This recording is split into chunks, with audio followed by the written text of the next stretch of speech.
money jar, the tobacco box on the floorboard where her father used to keep what Lily called the emergency, $11.40, against $840 owed by Friday noon, or the bank would have the sheriff out to serve papers on the only home her brother and sister had ever known. She sat at her father's kitchen table a long time that night, doing arithmetic that would not come out right no matter how many times she ran it, and understood, somewhere around midnight, that there was no honest way for the Calder family to raise that sum alone in 5 days. She was wrong about the alone part. She just didn't know it yet. The notice had come Monday morning, nailed to her own front door like a thing done in a hurry, though Ruth would learn later it had been planned for 2 years.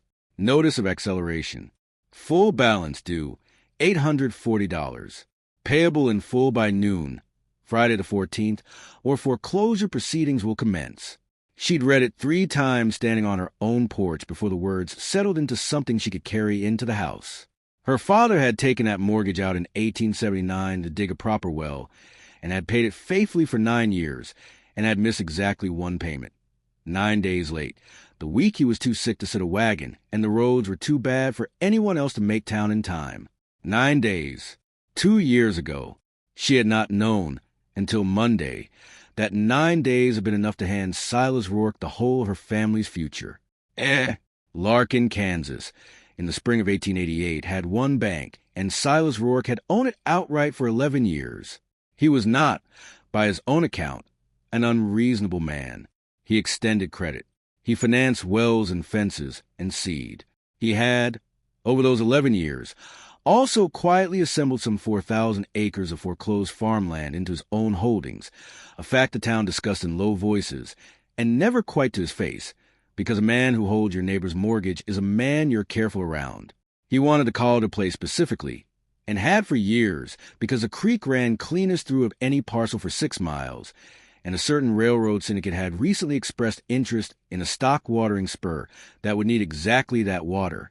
Thomas Calder had refused to sell him creek access outright, back in '81, in front of the whole town council, in terms Rourke had never forgotten. Rourke did not forget debts either. He had simply learned to wait for the right one to come due. Percy what clerked at that bank for $6 a week and a great deal of quiet discomfort, and it was Percy who told Nathan Boyd, because Percy had known the Calder family his whole life and could not carry the knowledge alone.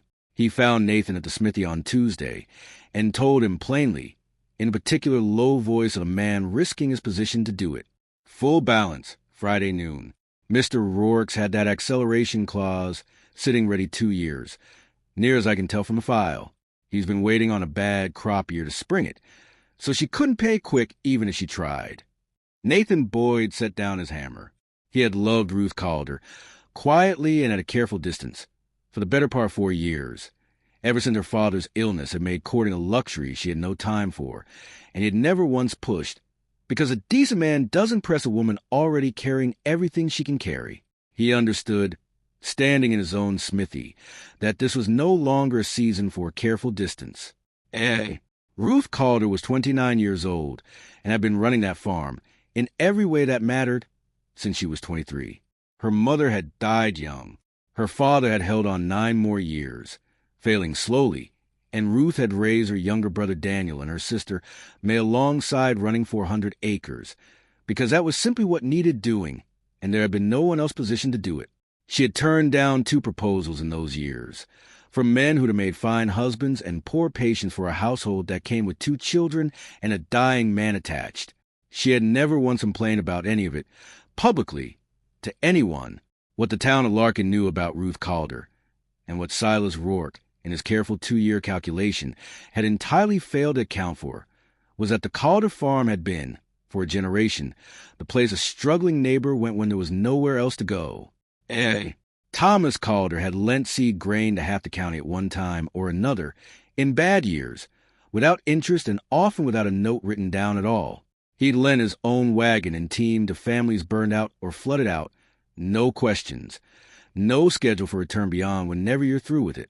When the Ostrom's well ran dry in '84, they'd drawn water from the Calder place free for 8 months, and nobody had ever mentioned repayment because nobody had ever been asked to. Ruth had kept every bit of that going after her father took to his bed, quietly out of her own dwindling means, because it was simply how that family understood the word neighbor. She had never once thought of it as an investment. It had never once occurred to her that it was one. Nathan started at the smithy itself, because that was the one thing he had outright control over, and by Tuesday evening he'd spread the word to 6 families personally, plainly, without embellishment. Ruth Calder's about to lose the place. Rourke's calling the whole note Friday, on a technicality from 2 years back. She can't raise it alone. I don't know that any of us can either alone, but maybe not alone. The Hendersons, whose barn the Calders had helped rebuild after the '85 fire, gave what they had without a second's hesitation. The Ostroms, water debt 8 months deep and never once collected, gave more than they could easily spare. Word moved through Larkin the way word moves through a small town that has decided, collectively and almost without discussing it, that something is simply not going to be allowed to happen. Ruth herself knew nothing of any of it until Thursday evening. And when she found out, her first reaction was not gratitude. It was mortification. "I don't take what I can't pay back," she told Nathan, standing in her own doorway with her arms folded, when he finally came to tell her what half the county already knew. "I've never once taken charity in my life," Nathan buoyed, "and I'll not start over a banker's trick." "It isn't charity," Nathan said. "What would you call it, then?" He looked at her a long moment. "I'd call it a debt finally getting paid," he said. "Just not the one Rourke's counting on." She didn't understand him fully that evening, and she went to bed Thursday still half convinced the whole town's effort was pity dressed up as neighborliness, which was a shame she could not stomach on top of everything else Friday threatened to take from her. She understood better the next morning, when she walked into town at 10:30 to face whatever was coming, and found the street outside the bank already lined with wagons. Not a crowd exactly. A queue. Families standing in an orderly line down the boardwalk, coffee tins and cigar boxes, and folded bills in hand, patient as a Sunday collection, and every single one of them nodded to her as she came up the street the way you'd nod to someone you were simply glad to see.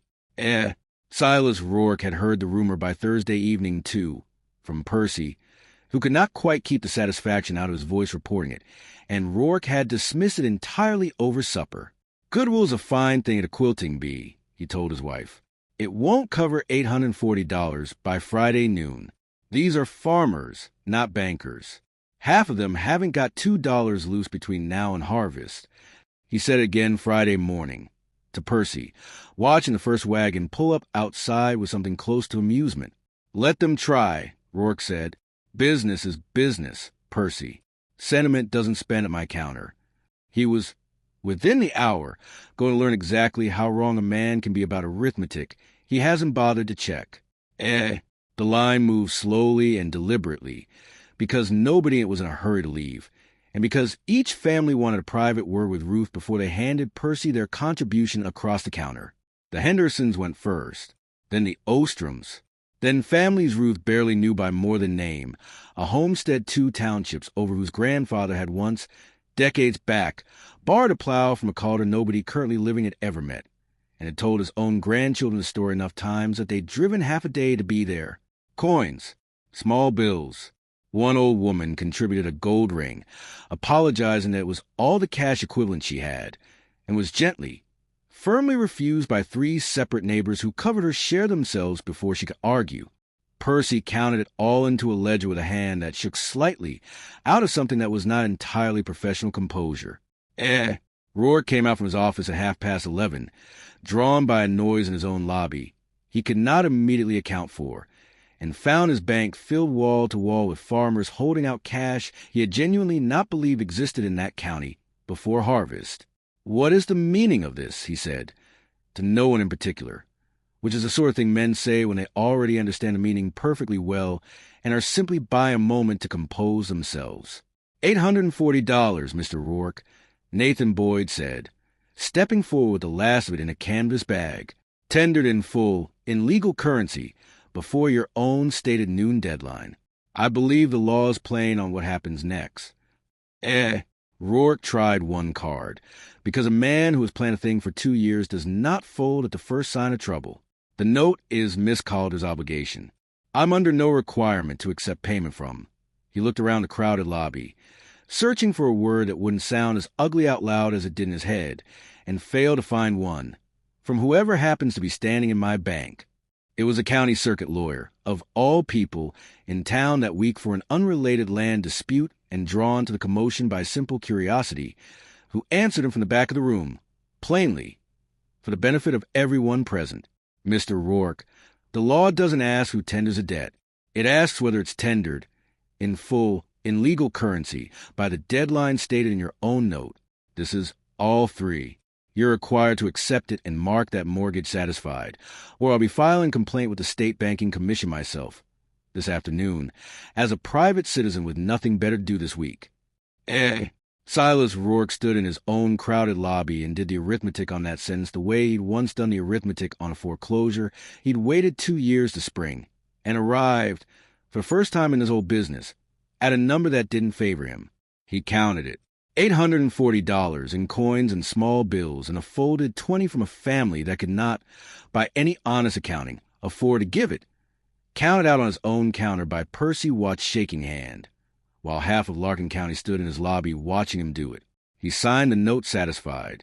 He did not do it graciously. Nobody in that room expected him to, and nobody particularly cared.